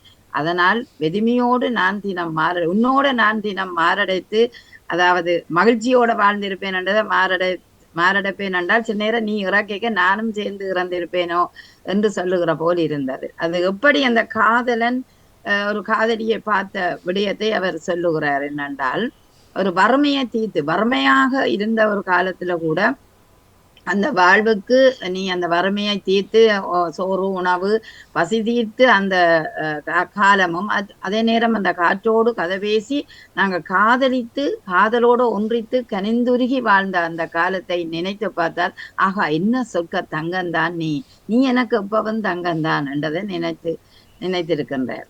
அதே நேரம் பாட்டு அதை சந்தமமைத்து அந்த பாட்டுக்கேற்ற ஒரு தாளத்தை போட்டு தலை சாய்த்து எப்படி ஒரு கதிர் வந்து நெல் கதிர் வந்து தலை சாய்த்து மக்களை வரவேற்கும் ஒரு வயல் காட்டில, அதாவது முற்றிய நெல்லை பார்க்கும்போது தலை குனிந்து ஒரு தலை கணிந்த அந்த தங்க நகைகள் தலை கணிந்த பெண்கள் வார மாதிரி, அதாவது மணவரைக்கு ஒரு பெண் எப்படி வருகிறாளோ அப்படி கதிர் சாய்ந்து வரவேற்குமாம் என்றது புலவர்களுடைய உபமானமாக அது இருக்கிறது. அப்படியாக வரவேற்று நீ என்னை காத்திருப்பாய் அந்த நெல்லு வயல் ஓரத்தில். ஆத்மாவை நீ அழித்தாலும் எனக்கு எப்போதும் அன்னமிட்டு உழைத்தவரும் இழைத்தவரும் உண்ணுகின்ற உணவாகி இருக்கக்கூடிய என் தங்கமே, நான் நெஞ்சை தொட்டு உன்னை வாழ்த்துகிறேன். நீ என்னை விட்டு போனாலும் அல்லது குலத்தில் நீ இல்லை என்றாலும் நிலத்தில் இருந்த நினைவுகளை நீட்டிய ஒரு நினைவுகளாகவும் அந்த காதல் நினைவுகளை சேர்த்த கவிதையாகவும் அந்த தங்கம் சோறு தந்த தங்கத்தை இங்கே நான் இன்னும் ஒரு பக்கமாக இதை பார்க்க அந்த நெல்லு வயல் காடுதான் நீயே எனக்கு தங்கமே என்ற உன்னுடைய அசைவு, உன்னுடைய அந்த நெல்மணிகள் நிற்கின்ற நிலை, எப்போதுமே எங்களுக்கு உணவு தரக்கூடிய அந்த நெல்லே நீ எனக்கு என்றும் தங்கந்தான் என்றும் சொல்லலாம். அந்த நெல்லு வயலை காதலிச்ச காட்சியாகவும் இது இருக்கலாம். புலத்தில் நீ இல்லை என்றாலும், அதாவது வயலை நாங்கள் விட்டுவிட்டோம் என்று புலத்தில் அந்த வயல் இல்லை, ஆனா இல்லை என்றாலும் நான் அந்த நேரம் உன்னிடம் பசிதித்தேன் என்று நினைத்து பார்க்கும்போது நான் அப்படி இல்லாவிட்டால், நீ என்னோட அந்த வயல் நிலம் இல்லாவிட்டால் நான் செத்திருப்பேனோ என்று நினைக்கிற மாதிரியான ஒரு கற்பனைக்கையும் கொண்டு வரக்கூடிய ரெண்டு வகையாகவும் பார்க்கக்கூடிய ஒரு அருமையான கவிதையாக இருக்கின்றது. தலைப்பு நன்றாக பிடித்தது. நெல்லு வயல் காடு நீ எனக்கு சோறு தங்கண்ணி. அருமை வஜிதா, வாழ்த்துக்கள், பாராட்டுகள். இதுல தீர்ந்து என்று வரமா? தீர்த்து என்று வாழ்வுக்கு வறுமை தீர்த்து இத்தனை வரணும். மற்ற வெதுமைய கடைசி இது அது என்ன அர்த்தம்? வெதுமையோடு என்றால் நான் அந்த வறுமையாக ஒன்றும் இல்லாமல் நான் இன்றைக்கு போராடுகிறேன் என்ற மாதிரி என்ற வயல் பரப்பு அல்லது காதலி இல்லாத நிலையில நானும் செத்து போவேன், நீயும் போய்விட்டாய், அப்ப நான் நினைச்சு பார்க்க நானும் இறந்துடுவேன் என்ற மாதிரி தான் அது வருது. மற்றது இதுல கதிராலே வரணும் என்ன அது தமிழ் பதங்கள் வஜிதாண்ட அந்த கிராமிய வளத்தோட சேர்க்க வாக்கு கொஞ்சம். வஜிதா, உங்களுக்கு சிறப்பான வாழ்த்துக்கள். அடுத்து ராணி சம்பந்தர் அவர்களுடைய கவிதை முற்றத்தின் நிலவண்டு கவிதை இருக்கிறது.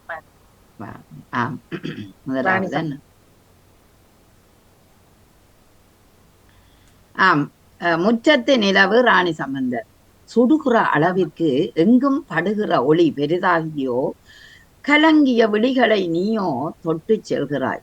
சுடுகிற அளவிற்கு எங்கும் படுகிற ஒளி பெரிதாகியே கலங்கிய விழிகளை நீயோ தொட்டு செல்கிறாய். கண்கள் இரண்டும் கூச கூச காவாலி கையோ பட்டும் கசங்காது பிரகாசித்ததே உன் பரிணாம வளர்ச்சியது பிரமாண்ட குளிர்ச்சியிலோ. உன் பரிணாம வளர்ச்சியது பிரமாண்ட குளிர்ச்சியிலோ. கண்கள் இரண்டும் கூச கூச காவாலி கையோ பட்டும் கசங்காது பிரகாசித்ததே உன் பரிணாம வளர்ச்சியது பிரமாண்ட குளிர்ச்சியிலோ.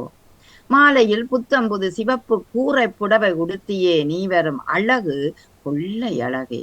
மாலையில் புத்தம்புது சிவப்பு கூரை புடவை உடுத்தியே நீ வரும் அழகு கொள்ளை அழகே. நீ மெழுகி குளித்து தலை குனிந்து வெட்கமுடன் வெளியே வர சிவந்ததோ செவ்வானமும். நீ மெழுகி குளித்து தலை குனிந்து வெட்கமுடன் வெளியே வர சிவந்ததோ செவ்வானமும். இது எப்படியோ உன் திருமுகம் கண்ட சந்தோஷத்தில் ஒளிர. இது எப்படியோ உன் திருமுகம் கண்ட சந்தோஷத்தில் ஒளிர. என் அகமது பூத்து குலுங்க உன பிடிக்க நானோ எட்டி எட்டி நடக்க நீயோ அகப்படாது எட்டி எட்டி போகிறாயோ.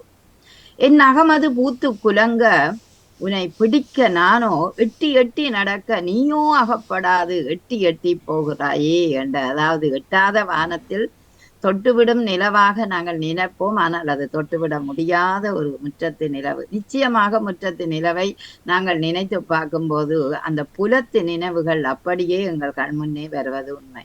சுடுகிற அளவுக்கு அது இல்லை, ஆனால் படுகிற ஒளி சூரியனின் ஒளியை தெரித்துத்தான் அந்த நிலவு எங்களுக்கு தருகிறது. ஆகவே சுடுகிற அளவுக்கு எங்கும் படுகிறதோ ஒளி பெருசாகியாம். அதாவது ஒளி பிளம்பாக பார்க்கின்ற அந்த நிலவு ஒரு குளிர்மை தரும் தன்னிலவாகத்தான் எப்போதுமே இருக்கும். அந்த வகையில் அந்த விழிகளை எங்கள் விழிகளை, அதாவது நாங்க பார்க்கும்போது எங்கள் விழிகளை அது ஈர்த்து கொள்ளுற ஒரு வழக்கம் இருக்கின்றது. எங்களை தொட்டி செல்கிறது. ஆகா, என்ன அழகான சந்திரனே, என்ன அழகான முற்றத்து நிலவை, நீ என்னோடு பயணித்த காலத்தை நினைத்து பார்க்கிறேன் என்ற அளவுக்கு அந்த நிலவை நாங்கள் எங்களோட வாழ்க்கையில எத்தனையோ இடத்துல தொட்டு பார்க்கலாம். கண்கள் இரண்டும் கூச கூச காவாரி கையோடு பட்டும் கசங்காது பிரகாசித்ததே உன் பரிணாம வளர்ச்சி. இந்த இடத்துல ஒரு கேள்வி இருக்கிறது. நிலவை பார்க்கும்போது கண்கள் கூசாது, சூரியனை பார்க்கும்போது கண்கள் கூசக்கூடிய நிலை இருக்கிறது. காவாலி கையோடு பட்டும் என்றது, அதாவது ஒரு பட்டு நிலவாக இருக்கிற பெண்ணை ஒரு காமுகன் கையால் தொடும்போது அங்கு கசங்கள் ஏற்படுகின்ற அந்த நிலையை நீங்க குறித்திருக்கலாம் என்று நான் நினைக்கின்றேன். ஆனாலும் அந்த நிலவை எடுத்து கொண்டோம் என்றால் அப்படியான நிலையிலுமே நிலவு ஒரு களங்கம் வருகிறது நிலவுக்கு. ஏன்னா நிலவை நீங்கள் வடிவாக பார்த்தீங்கன்னா நடுவுக்கு ஒரு கருப்பாக இருக்கும்.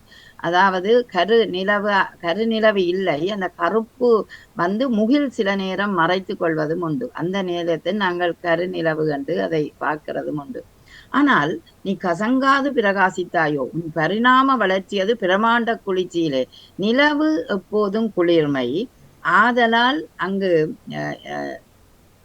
அல்லி கூட இரவில தான் மலரும். ஏனென்று கேட்டா அந்த நிலவின் ஒளியில் மலரும் பூவாக அல்லி இருக்கும். அங்க அந்த அல்லிக்கு குளிர்மை தேவை. தண்ணியில் இருந்தாலும் அந்த நிலவின் குளிர்மையிலே மலர்கின்ற பூவாக இருக்கின்றது. ஆகவே நிலவு எப்போதும் குளிர்மைதான் எங்களுக்கு. ஆனா மாலையிலே நீ புத்தம் புதிய சிவப்பு கூரை புடவிய உடுத்தி, அப்ப இப்படி பார்க்க அது சூரியனை குறிக்கிறதாக நான் நினைத்துக் கொள்கிறேன். அதாவது மாலை வந்தால் செவ்வானம் சிவந்திருக்கும் அந்த நிலையில இந்த கூரை புடவை உடுத்தி நீயும் கொள்ளை அழகோட வருகிறாய் என்றால் அங்கு மாலை நேரத்தில் வருவது வழக்கம் சந்திரன். அதாவது சூரியன் மறைய சந்திரன் வருவதுதான் வளமை. நீங்கள் கூறப்புடவை உடுத்தி என்ற அந்த வானத்தின் அழகை அழகாக வர்ணித்திருக்கிறீர்கள். குளித்து நீ தரகாந்து வெக்கமுடன் வெளியே அதாவது நாங்கள் தூரத்துல பார்த்தோம் என்றால் நிலவு வரும்போது அது கடலுக்குள்ள இருந்து வார மாதிரி ஒரு தோற்றம் தெரியும். இதை நீங்கள் பார்க்க வேண்டும் என்றால் வெளியான ஒரு இடத்தில் நின்று பார்க்கும்போது அந்த நிலவு வார நேரம் நீந்துகின்ற வெண்முகில்கள் போல் அந்த இவ்வளவு அழகான காட்சி இருக்கும். எது எப்படி என்றாலும் உன் திருமுகம் கண்ட சந்தோஷத்தில் ஒளிர என் அகமதம் பூத்துக்குள்ளும். நிச்சயம் அந்த நிலவை காணும் போது எங்கள் அகமும் பூத்து குலுங்கும் தான் அந்த மகிழ்ச்சி. எத்தனையோ கற்பனைகள் எண்ணங்கள் அந்த நிலவை பார்க்கும் போது வரும். அதுவும் அந்த திருமுகத்தை பார்த்த ஒரு முகமாக உங்களுக்கு கவிதையும் வருவதுண்டு. ஆனாலும் எட்டி எட்டி நடக்கிறோம், எட்டி பிடிக்க முடியாத எட்டாத நிலவு அது என்றதை அழகாக சொன்ன. நீயும் அகப்படாது எட்டி எட்டி போகிறாய், எட்டாத நிலவது. சின்ன வயதில் சிறுவர்கள் கேட்பார்கள், எட்டாத நிலவே நீ எட்ட நானும் கையை தூக்குகின்றேன், ஆனால் எட்டாத நிலவே அங்கு வெட்டி வெட்டி பாதியாக நீ ஏன் போகிறாய் என்று மாணவர்கள் கேட்ட கேள்வியை நினைத்து பார்க்கிறோம். அதாவது பிறைச்சந்திரன்கள் ஒவ்வொரு முறையும் சின்னனாக வளர்ந்து கொண்டு தேய்புறையில தேயும் வளர்புறையில வளர்ந்து கொண்டு வார நிலவை நாங்கள் பல கவிதைகளுக்கு ஊடாக அடுக்கி செல்லுகிறோம். இந்த கவிதை மிகச் சிறப்பாக இருந்தது. அந்த முற்றத்து நிலவு அதாவது சந்திரனை நீங்கள் விவரித்த விதம் அழகாக இருந்தது. வாழ்த்துக்கள் ராணி சம்பந்தர், உங்களோட கவிதை. சிவதர்சினியோட கவிதைக்கு அடுத்ததாக ஒரு ஏதோ ஒரு நியதி என்ற போட்ட கவிதை ஒன்று இருக்கிறது. சில பல வசந்த ஜெகதீசனுடைய கவிதை தெரியாது, அதை பாருங்கள். யபாசிரி தெய்வீகனம் இருக்கிறா, அவ ஒன்றேம் இருக்குது. அதுக்கு கீழே இருக்குமா அந்த விண்ணவன் என்று அவருடைய கவிதையும் இருக்குது உண்டு. அது பதிவில இல்ல. என்ன தலைப்பண்டு சொன்னீங்க? காலவதியாக நியதியோ என்ன ஒன்று இருக்கிறது. சிவதர்சினிக்கு அடுத்ததாக இருக்கிறது. முதலிருந்து போறேன். அப்ப நீங்கள் மற்ற கவிதையை பார்த்துட்டு பாருங்க, பரவாயில்ல. இல்ல கண்டுட்டேன். ஓகே ஓகே, நான் அந்த விண்ணவன் கவிதையை பதிவு செய்துட்டு வாருன்னா. ஆமா, இது யாரண்டு பேர் போடையில வசந்தாண்டியா தான் இருக்கணும், வாசிச்சு பார்த்தேன், அவராத்தான் இருக்கு நினைக்கிறேன், பாருங்க. ஓகே. கடந்து போன கால நதி, அருமையாக இருக்கிற தலைப்பு. கடந்து போன கால நதி, அச்சரமாய் ஆதரவாய் தொடருந்தாய் தொடர்வது, அனுதினமும் கடலை போல் ஓய்வற்று நகர்வது. அச்சரமாய் ஆதரவாய் தொடருந்தாய் தொடர்வது, அனுதினமும் கடலலை போல் ஓய்வற்று நகர்வது. ஓங்கார நாதமாய் உள்ளார்ந்த உணர்விது, ஒற்ற நொடி பொழுதிலும் ஒற்றுமையாய் மிளிர்வது. எண்ணற்ற செயல்களுக்கும் எண்ணிக்கை பதிவிது, ஏற்றத்தின் தோற்றத்திற்கும் ஏணியாக நிமிர்வது. ஒற்ற நொடி பொழுதில் ஒற்றுமையாய் மிளிர்வது, எண்ணற்ற செயல்களுக்கும் எண்ணிக்கை பதிவிது, ஏற்றத்திற்கும் தோற்றத்திற்கும் ஏணியாகி மிளிர்வது. வற்றாத பொழுதிற்கும் வரமுறை வகுப்பது, வருங்கால பட்டறிவை வகுத்தறியும் வானமாய், நிகழ்கால நிஜத்தையே நின்றுரைக்கும் நிதானமாய். வற்றாத பொழுதிற்கும் வரமுறை வகுப்பது, வருங்கால பட்டறிவை வகுத்தறியும் வானமாய், நிகழ்கால நிஜத்தையே நின்றுரைக்கும் நிதானமாய். கடந்து போன கால நதி கண்முன்னே காலிக்கும், கடந்து போன கால நதி கண்முன்னே காலிக்கும். கடக்கும் வலிப்பாதையில் காலமகள் விவாதிக்கும், கடக்கும் வலிப்பாதையில் காலமகள் விவாதிக்கும். கலங்கரையாய் தன்மதியாய் காலமெனும் தோழன், கலங்கரையாய் தன்மதியாய் காலமெனும் தோழன். காற்றுள்ள போதே தூற்றிக்கொள்ள முனைதலே ஞானம், காற்றுள்ள போதே தூற்றிக்கொள்ள முனைதலே ஞானம். நான் நினைக்கிறேன் வசந்தா ஜோதிஷன் கவிதையாக இருக்கும், ஆனா ஒவ்வொரு முறையும் பதிகிறவா தெரியல. சரி, இந்த கவிதை, அதாவது கடந்து போகும் கால நதி, இவருக்கு சொந்தமான, அதாவது இந்த எழுத்தாளருக்கு உண்மையிலேயே சிறப்பான வாழ்த்துக்கள். அதாவது காலம் எப்போதும் கடந்து கொண்டுதான் போகும். அதை நதிக்கு ஒப்பிடுவார்கள், இல்லது அந்த காலத்தை கரைந்து போகிற காலம் என்றும் எடுத்துக்கொள்ளுவார்கள். ஆகவே அப்படி நீங்கள் அந்த கடந்து போகிறது, கரைந்து போகும் காலம் இல்லை, எங்களை கடந்து போகிற கால நதி என்று.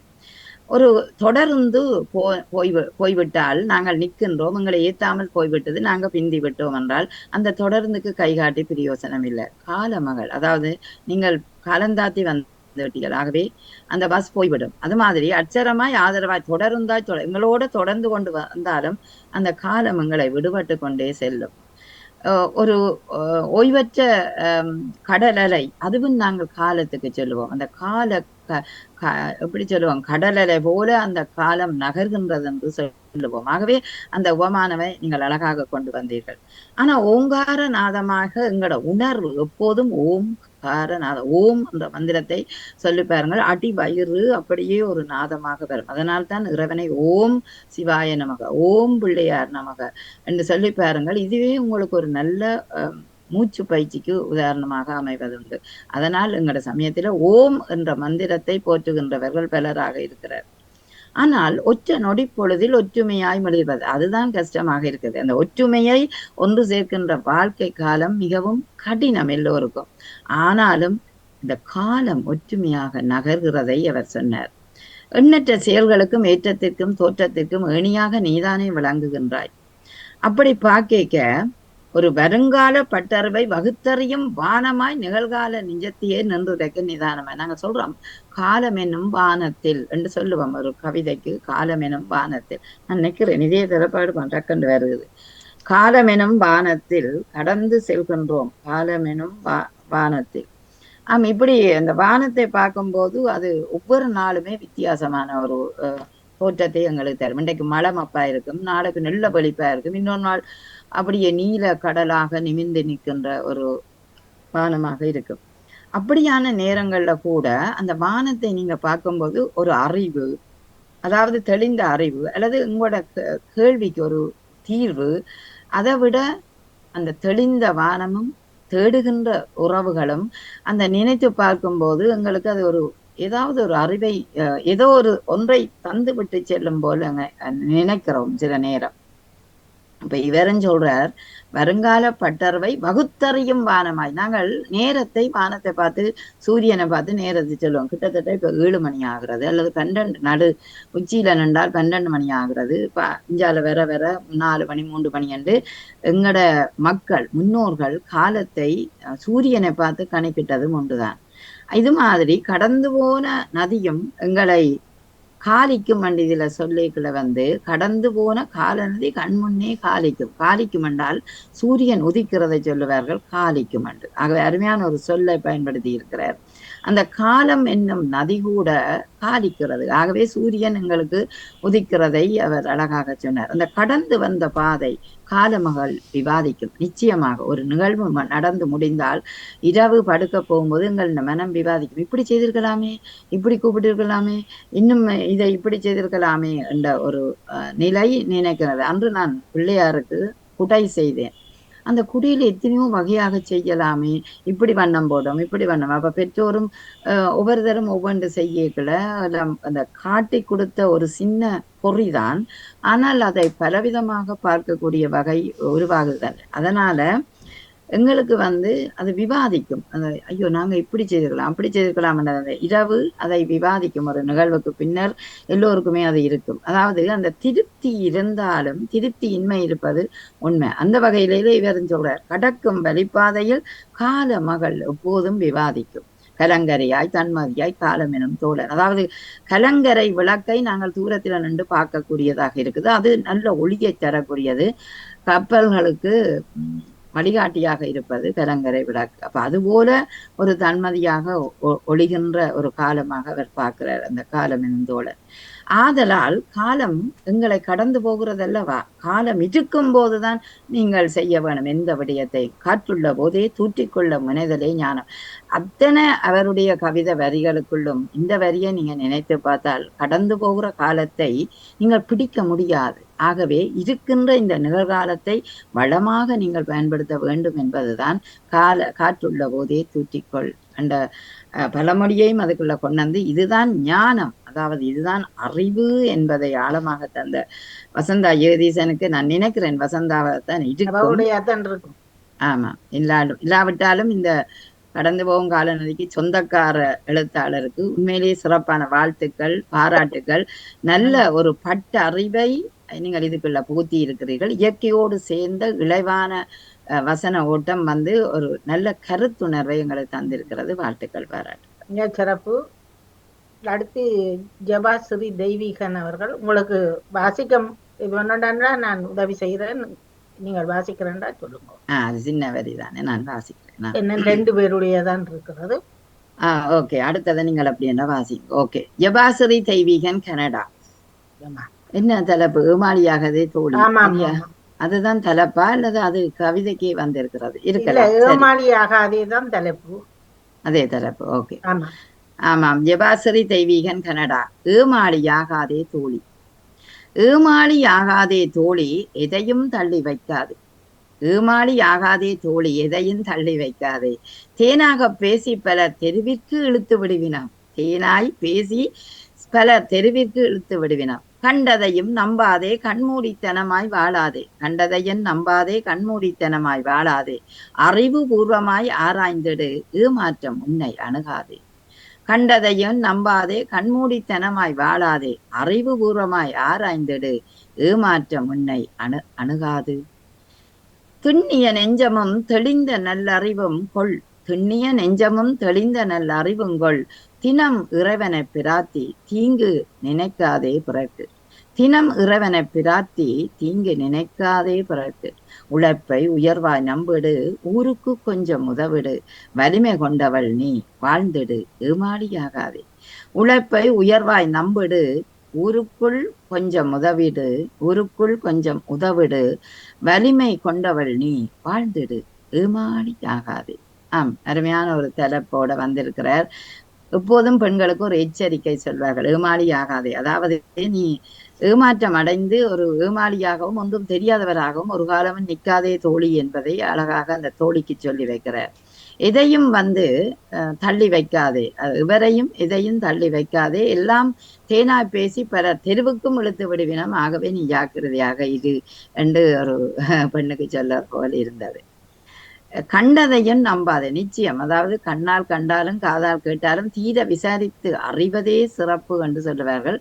ஆகவே எதையும் நம்பாதே, நீ கண்மூடித்தனமாக வாழாது, அறிவு பூர்வமாக வாழ்ந்தது. அதாவது ஒரு மனிதனுக்கு 6வது அறிவாக இருப்பது பகுத்தறிவு. அந்த பகுத்தறிவு மனிதன் தான் அந்த பகுத்து அறியக்கூடிய வாய்ப்பை பெறுகிறான் என்றால் அங்கு அறிவு ஆராயிர தன்மை இருப்பதனால் தான். எங்களுக்கு தெரியும் இந்த பாதையால் போனால் இங்கு பாதிப்பு இருக்கும் என்றது முன்கூட்டியே உணர்ந்து கொள்ளுற அறிவு பக்கியம் மனிதனுக்கு இருக்கும். அதை பகுத்து பார்க்கின்ற தன்மை. ஆதலால் தான் இதையும் அறிவுபூர்வமாக ஆராய்ந்திடு, ஏமாற்றம் உன்னை அணுகாது. ஆகவே அப்ப இப்படி ஏமாற்றம் பெறாது. ஆனாலும் அறிவுபூர்வமாக அணுகி அதுக்குள் போகும்போதும் சில நேரம் ஏமாற்றமாக வருவது உண்டுதான், அதுவும் இருக்குதான். அடுத்தது, திண்ணிய நெஞ்சமும் தெளிந்த நல்ல அறிவும் கொள். நிச்சயம், அதாவது எப்போதும் நெஞ்சம் பலமானதாக இருக்க வேண்டும். அப்பொழுதுதான் நீ நினைக்கிற எண்ணங்கள் தீரமாக அந்த எண்ணம் நிறைவேறப்படும். திண்ணிய நெஞ்சமும் தெளிந்த நல்ல அறிவுமாம். நல்ல அறிவு, அங்கே அறிவுக்கே நல்ல சக அறிவு நல்ல அறிவு என்று பிரிச்சு பார்த்தால் தெளிந்த அறிவு, அதாவது நல்ல எங்களுக்கு தெளிவான ஒரு சரியான அறிவை நாங்கள் பெற்றுக்கொள்ள வேணும் என்றதும், இறைவனை பிரார்த்தி தீங்கு நினைக்காதே பிறருக்காம். இறைவனை கும்பிடுறதே அங்கே ஒரு ஒழுக்கம் கடைப்பிடிக்கப்படுகிறது. அங்கே ஒற்றுமை, ஒழுக்கம், தீங்கு செய்யக்கூடாது, பிறருக்கு நன்மையே செய்ய வேணும் என்பதை நினைக்கும் போதுதான் அந்த இறைபக்தி எங்களுக்குள் வருகிறது. அடுத்தது பார்த்தோம்னா, உழைப்பை உயர்வாய் நம்பிடு. எங்களோட உழைப்பை எப்போதும் உயர்வாக நம்பிடு. ஊருக்குள் கொஞ்சம் ஊருக்கு கூட நீ கொஞ்சம் உதவி செய். வலிமை கொண்டவள் நீ வாழ்ந்துடு, ஏமாளியாக. வலிமை உனக்குள் இருக்குது, வலிமை கொண்டவள் தான் நீ, ஆனா வாழ்ந்துடு, ஏமாளி ஆகாதே என்ற ஒரு கருத்தை அழகாக விதைத்த அவருடைய கவிதைக்கு சிறப்பு வாழ்த்துக்கள், பாராட்டுக்கள் ஜெபாசுரி. நன்றி ஜெபாசுரி. அடுத்தது நேவிஸ் பிலிப்ஸ் அவர்கள் அன்றும் ஒன்றும் என்ற தலைப்போடு வருகிறார். 486வது அவரது இலக்கத்துடன் அன்றும் இன்றும். மாதா பிதா குரு தெய்வம் என்று போற்றி மகிழ்ந்தோம் அன்று. மாதா பிதா குரு தெய்வம் என்று போற்றி மகிழ்ந்தோம் அன்று. மதிப்பின்றி மனம் போன போக்கிலே இளைய தலைமுறை என்று. மதிப்பின்றி மனம் போன போக்கிலே இளைய தலைமுறை என்று. நல்ல நல்ல பிள்ளைகளை நம்பி நாடு நடந்தது அன்று. நல்ல நல்ல பிள்ளைகளை நம்பி நாடு நடந்தது அன்று. நல்ல அறிவுரை தன்னை தட்டி கழித்து கண்டபடி பேசுகின்றார் என்று. நல்ல அறிவுரை தன்னை தட்டி கழித்து கண்டபடி பேசுகின்றார் என்று. இரவு மணி 10 ஆனால் தூக்கம் மன்னிப்பிட. இரவு மணி 10 ஆனால் தூக்கம் கண்ணை தழுவும் அன்று. இரவு மணி 10 ஆனால் தூக்கம் கண்ணை தழுவும் அன்று. இரவினில் ஆட்டம் போட்டு பகலில் தூக்குகின்றார் என்று. இரவினில் ஆட்டம் போட்டு பகலினில் தூக்குகின்றார் என்று. அண்ணன் தம்பி உறவாக ஓடியாடி விளையாடியது அன்று. அண்ணன் தம்பி உறவாக ஓடியாடி விளையாடியது அன்று. தனியாளாய் ஓரறையில் அலைபேசி விளையாட்டு இன்று. தனியாளாய் ஓரறையில் அலைபேசி விளையாட்டு இன்று. ஊதிய குறைவிலும் நிறைவாய் மகிழ்ந்து வாழ்ந்தோம் அன்று. ஊதிய குறைவிலும் நிறைவாய் மகிழ்ந்து வாழ்ந்தோம் அன்று. மிகுந்த பணம் கண்டாலும் நிம்மதியின்றி அலைவோர் பலர் என்று. மிகுந்த பணம் கண்டாலும் நிம்மதியின்றி அலைவோர் பலர் என்று. நன்றி. மிக்க நன்றி செல்வி நித்யானந்தன். அன்றும் இன்றும் அது நாங்கள் பார்க்க அன்றும் இன்றும் மிக மாற்றமாக வந்துள்ள ஒரு காலகட்டம் தான் இது. அன்று நாங்கள் சொன்னதை, பெரியோர் சொன்னதை கேட்டு நடந்த காலம். அங்கு அப்பொழுது பகுத்தறிவு வளராத ஒரு கால பகுதி. மாதா குருவை தெய்வம் என்போம், போற்றி வாழ்ந்தோம், உண்மைதான். மதிப்பின்றி மனம் போன போக்கிலே இளைய தலைமுறை என்று. இன்று வேகமான ஒரு வளர்ச்சி சூழல், அதே நேரம் அறிவியல் பூர்வமான உலகு இருப்பதனால் இங்கு மதிப்பின்றி சில நேரம் மனம் போன போக்கில் போகின்ற இளைய தலைமுறை என்று. அது மனம் போன போக்கென்று நீங்கள் சொன்னாலும் மனம் விரும்பிய போக்கில் அவர்கள் போகிறார்கள் என்பதுதான் உண்மையான ஒன்றாக இருக்கின்றது. நல்ல நல்ல பிள்ளைகளை நம்பி அந்த நாடே நடந்தது அன்றி. நல்ல அறிவுரைகளையும் தட்டி கழித்து கண்டபடி பேசுகிறார் என்று. ஆம், காலம் எங்களை அந்த தலைமுறை இடைவெளி எங்களை ஏற்காத ஒன்றாக ஆக்கிவிட்டது. இரவு 10 மணியானால் தூக்கம் அன்று, ஆனால் கண்ணை தழுவும் தூக்கமாக அன்று நாங்கள் பார்த்தோம். 10 மணி என்ன எல்லோரும் படுத்துடுவோம். 9 மணிக்குள்ளேயே படுத்துடுற காலத்தை யோசிச்சு பார்க்கிறோம். ஆனால் இன்று 3 மணி 4 மணி இரவு ஆட்டம் போட்டு பகலை தூங்குகிறார் என்று. ஆமா, அதாவது அவர்களுக்கு யாரு கண்டாலும் இரவு வரக்கூடாதுதான் நினைப்போம். பகல் முழுதும் இப்படியே இருக்க வேணும் என்று நினைத்துக் கொள்வது உண்டு. ஆனால் இன்று காலம் அப்படித்தான் வைத்திருக்கிறது. என்றால் தொழில்துறைகளிலே முன்னேறிய நாடுகளோட பாக்கிக்க எப்போ ஓய்வு கிடைக்கும்? 7 மணி இரவுக்கு பிறகுதான் ஓய்வு கிடைக்கும். அதுக்கு பிறகுதான் அவர்களுடைய ஆட்டமும் பாட்டமுமாக இருக்கின்ற நிலை இருக்கின்றது. இதனால் பகலில் தூக்கம் வரக்கூடிய வாய்ப்பு உருவாகும். அண்ணன் தம்பி உறவாக ஓடி ஓடி விளையாடியது அன்று, தனியாளாய் ஓரறையில் அலவேசி விளையாட்டு. ஆம், நிச்சயமாக இந்த கைபேசி வந்தவுடன் அது ஒரு கொல்லிக்கட்டை என்று சொல்லுவார்கள். அதாவது சிலர் இப்பொழுது சொல்லுவார்கள் இது ஒரு கொல்லிக்கட்டை என்று. ஏனென்று கேட்டா, அலவேசி வந்தவுடன் தான், இந்த கைத்தொலைபேசி வந்தவுடன் தான் கால மாற்றம் மிக விரைவாக எல்லோரிடமும் மாற்றம் கண்டது. ஒரு சத்தம் வந்தால் அதை எடுத்து பார்க்க வேண்டும் என்ற ஒரு ஆர்வம், ஒரு மெசேஜ் வந்தால் உடனடியாக தொட வேண்டும் என்ற நிலை. இப்படி பார்த்தோம் என்றால் அதுதான் இன்றைக்கு ஓரறையில் எல்லோரையும் முடக்கி வைத்திருக்கிற ஒன்றாகவும் இருக்கின்றது. ஆனால் உலகத்தில் பேரெழுச்சியை தரக்கூடியதும் அதான் இருக்கின்றது. ஆகவே நன்மையும் தரும் தீமையும் தரும், பாவிப்பவர் கையில் தான் அத்தனையும் இருக்கிறது. ஊதிய குறைவினால் நிறைவாய் மகிழ்ந்து வாழ்ந்தோம் அன்று. நிச்சயம் அன்று எங்களுக்கு கிடைத்த சம்பளத்தில் நாங்கள் மன நிறைவோடு வாழ்ந்தோம். அப்பொழுது விலைவாசிகள் இல்லை, நாகரிக வாழ்க்கை இல்லை, பழைய காலம், அந்த காலத்தோட வாழ்ந்தோம். ஆனால் இன்று மிகுந்த பணம் கண்டாலும் நிம்மதியின்றி அளவோர் பலர். ஒரு 7000 6000 சம்பளம் எடுக்கிறவரோட கதைச்சாலும், ஐயோ எனக்கு செட்டியான வேலை, எனக்கு என்னுடைய கொம்பனி போட்டு என்ன வேலை வாங்கி கொண்டிருக்குது, சம்பளம் கூடத்தான், ஆனால் என்னால் நிம்மதி இல்லை என்று சொல்லுகிற இளையோர்கள் மத்தியில நாங்கள் வாழுகிறோம். அப்போ பார்க்கும்போது அன்று அந்த வரவுக்கு தக்கின செலவு, அது வாழ்வு மகிழ்ந்து வாழ்ந்தோம். இன்று பணத்தை நம்பி வாழ்வதனால் எங்களுக்கு பரிதாபமான ஒரு வாழ்க்கை தான் கிடைத்திருக்கிறது. என்றால் நிம்மதி இல்லாத ஒரு வாழ்க்கை. அதை அழகாக இவர் அன்றும் இன்றும் இந்த மனித வாழ்க்கையை பற்றி சிறப்பாக எடுத்துரைத்திருக்கிறார் நேவிஸ் பிலிப் அவர்கள். 486வது கவிதைக்கு சிறப்பு வாழ்த்துக்களுக்கு. அவங்களுக்கு ஊதிய குறைவால வாழ்ந்தோம், இன்றைக்கு ஊதியம் பெற்று மன நிறைவற்று வாழுகிறோம் என்பதுதான் உண்மையான ஒன்று. ஆமா, நன்றி நன்றி. சிறப்பு வாசித்த செல்விக்கும் தட்டி கொடுத்தது அடுத்ததாக விண்ணவன் தொடுவானம் என்று ஒரு தலைப்பில் இப்பதான் மதிஞ்சிருந்தேன், பார்த்துக் கொள்ளுங்கள். முதலாவதாக ரீஃப்ரெஷ் செய்யணும். தொடுவானமா ரீஃப்ரெஷ் செய்யணும். ஸ்ரீலங்காவிலே இருக்கிறவர், இருந்து ஒரு இளையவர் தான். சில அடிக்கைகள் எழுத்துகள் தொடுவானம். ஆமா, எல்லாரும் அந்த வானம் எப்போதும் ஒரு சிந்தனையை உருவாக்குறது. தொடுவானம் இணைந்து கொள்பவர் விண்ணவர் குமுளமுனையிலிருந்து.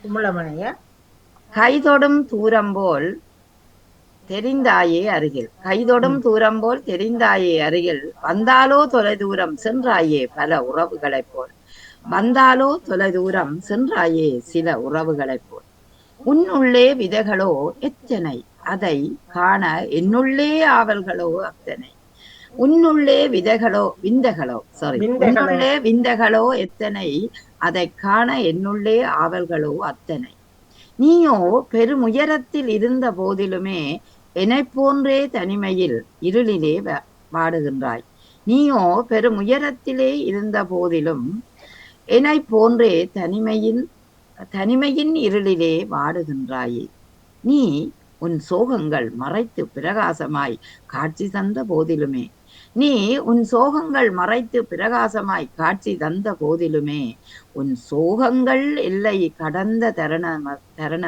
தருணந்தனிலே, உன் சோகங்கள் எல்லை கடந்த தருணந்தனிலே கார் மேகங்களாய் உன் கண்ணீரை பொழிகிறது, கார் மேகங்களாகி உன் கண்ணீரை பொழிகிறாயே, கார் மேகங்களாகி உன் கண்ணீரை பொழிகிறாயே, ஆனால் இந்த மக்களோ உன் கண்ணீரையே கண்டு மகிழ்ச்சியில் திளைக்கிறார்களே.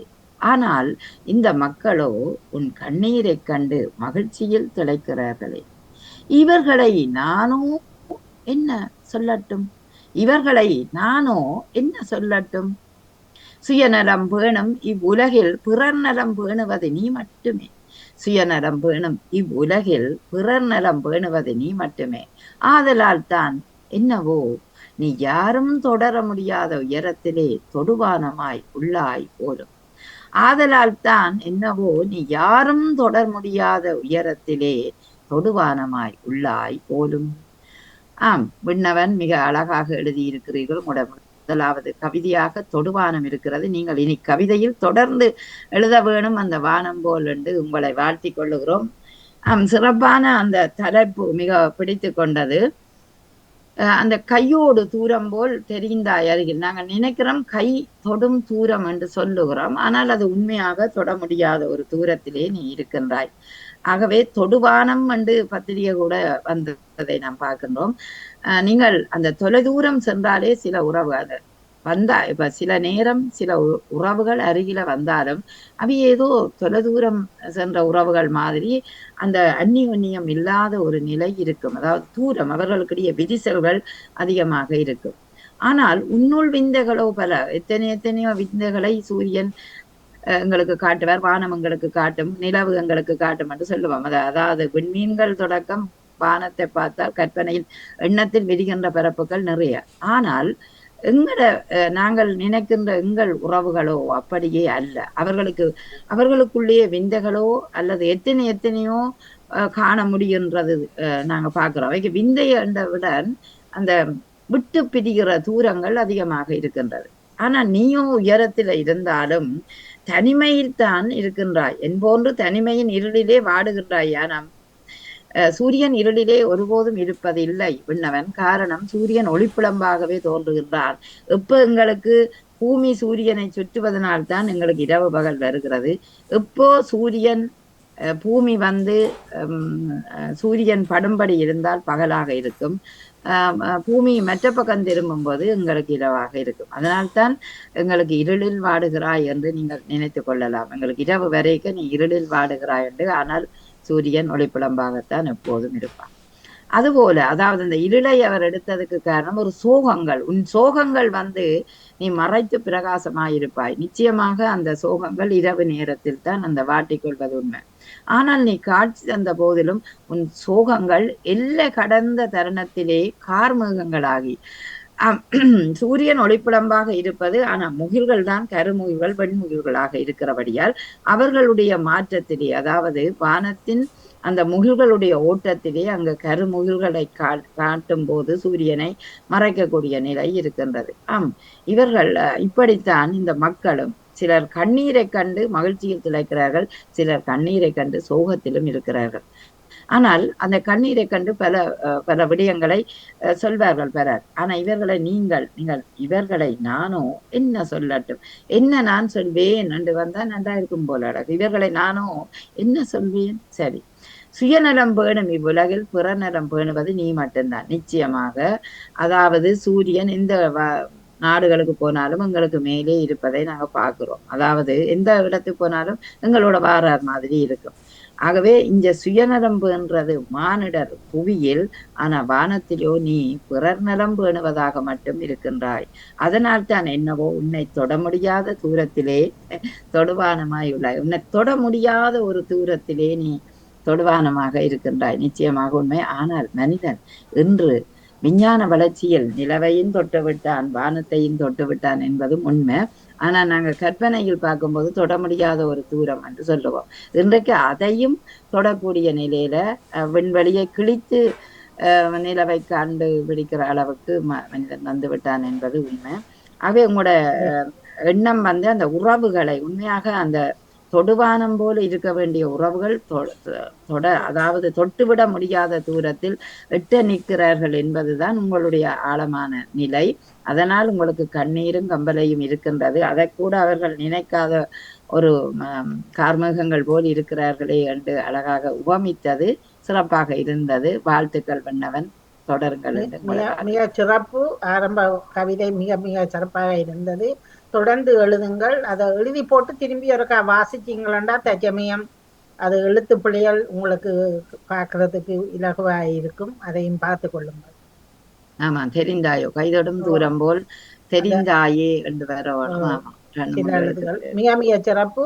இன்று இணைந்து சிறப்பித்த அனைத்து உறவுகளுக்கும் மிக மிக நன்றிகளும் பாராட்டுகளும். ஜெபாசுரி தெய்வீகன் அவர்கள், நேவிஸ் பிலிப்ஸ் அவர்கள், விண்ணவன் அவர்கள், ராணி சம்பந்தர் அவர்கள், வஜிதா முகமட் அவர்கள் மற்றும் பெயர் கூடவில்லை. நாங்கள் ஒரு கெஸிங்கள் வசந்தா ஜெகதீசன் அவர்கள் என்று நினைக்கிறோம். அவர்களுக்கும் நகுலா சிவநாதன், ரஜினி அண்டன், ஜியா நடேசன் அவர்கள், செல்வி நித்யானந்தன் அவர்கள், டி என் தங்கராஜா அவர்கள், சிவதரிசினி ராகவன் அவர்கள் இன்று இணைந்து சிறப்பித்த அனைத்து உறவுகளுக்கும் மிக்க மிக்க நன்றியையும் தெரிவித்துக் கொண்டு கவிதை பாகம் 2 விஜயகரி அவர்கள் 12 மிக அழகாக அனைத்து பேருடைய கவிதைகளையும் வாசித்து தட்டி கொடுத்த நகுலா சிவநாதன் அவர்களுக்கும் மிக்க மிக்க நன்றிகளை தெரிவித்துக் கொள்கிறேன். நன்றி நன்றி நகுலா.